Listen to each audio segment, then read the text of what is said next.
You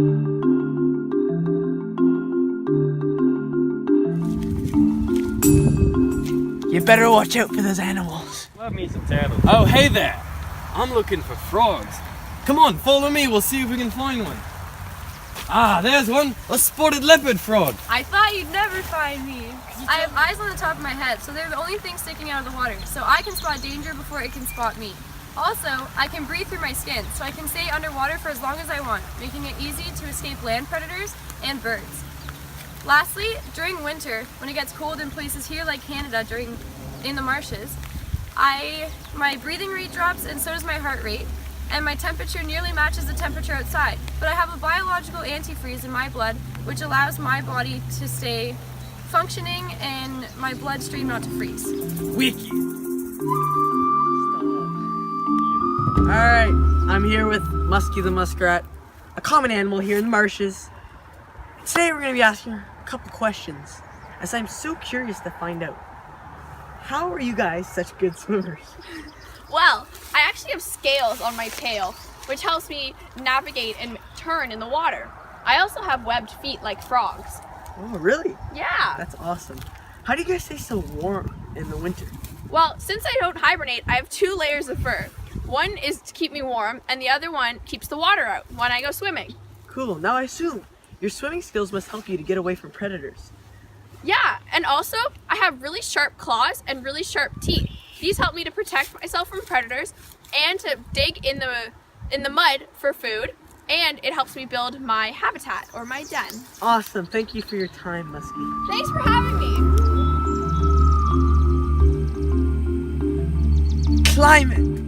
Marshes are normally found in the northern hemisphere, pretty much from the equator all the way to the Arctic. Now, one thing about marshes is that they're real humid and they're real wet. Alright, now for primary and secondary succession. First, this water that you probably can't see as it is not a very good time of year for it, but the water is very low. It has probably been here for as long as we can remember, as all it needs is perhaps a little bit of lava mold or anything to start it off, just a little puddle, and a lot of rain.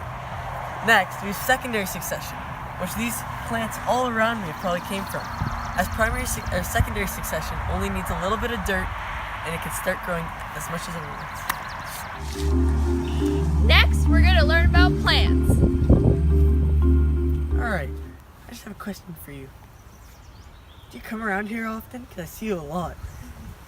Well, actually, I bloom from May to September, and my seeds have an air pocket around them, so that when I release them, they float along the marshes and are transported to all different parts.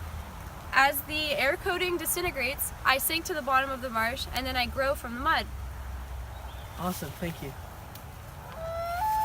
More information on lily pads.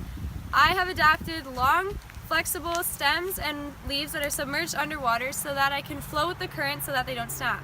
Also, my defense mechanism is that I've co-evolved with some small creatures who I provide shelter for, and in return, they fight off predators who try to consume me.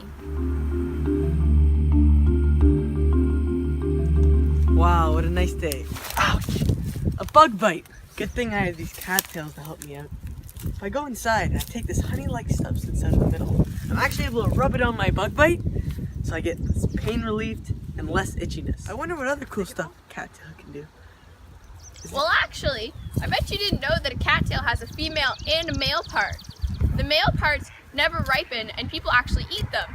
In the fall, the female parts pop because of the humidity, which creates all these seeds. They get blown all over the marshes to reproduce, and they're actually so good at overpopulating themselves that they don't need very many protective features. Awesome, thanks for sharing, Miss Cattail. No problem, Hunter. Hey guys, I have more information about cattails. They actually have such strong roots that actually flow with the current to help them be strong and stable during the strong winds of the marshes. These roots can grow in up to 2 feet of water. This helps them to stay away from those small rodents that can't swim, so they don't get eaten. Came across this plant, but I'm not really sure what it is. I was hoping there's someone who could help me. This is pickerel weed. People take their seeds and toast them in ovens, and they're edible and delicious.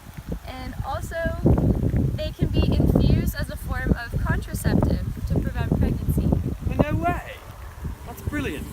Thanks for joining us today, kids. We covered the main topics of marshes. We hope you learned a lot, but there's still plenty out there, so keep exploring.